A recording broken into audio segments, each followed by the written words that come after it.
Hey moms, welcome back to the channel. If you've ever felt overwhelmed by complicated breast pumps, don't worry.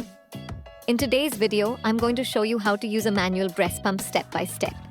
It's one of the easiest and most budget-friendly options for pumping milk, especially when you're on the go. One of the biggest reasons I recommend a manual pump is convenience. There's no need for batteries, charging cables, or power outlets. It's lightweight, quiet, and gives you complete control over the suction level. Whether you're traveling, at work, or simply need a quick pumping session at home, a manual pump can be incredibly helpful. Let's take a closer look at it.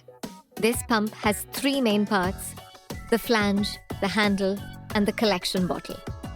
Once everything is assembled correctly, you're ready to begin. Before pumping, find a comfortable place to sit. Relax your shoulders and take a few deep breaths. Being comfortable can make a big difference in milk flow. Next, place the flange over your breast and make sure your nipple is centered inside the tunnel. Press the flange gently against your skin to create a secure seal. It should feel comfortable, not tight or painful.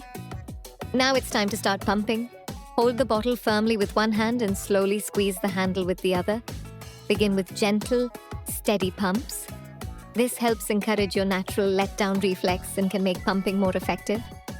For the first minute or so, use a slow rhythm. After your milk starts flowing, you can pump a little faster if that feels comfortable. Remember, every mom's body responds differently, so don't worry about matching someone else's pace. As you continue pumping, you'll notice milk collecting in the bottle. Keep going until the flow slows significantly, or your breast feels softer and more comfortable. For many moms, this takes around 10 to 15 minutes per breast, though your timing may vary.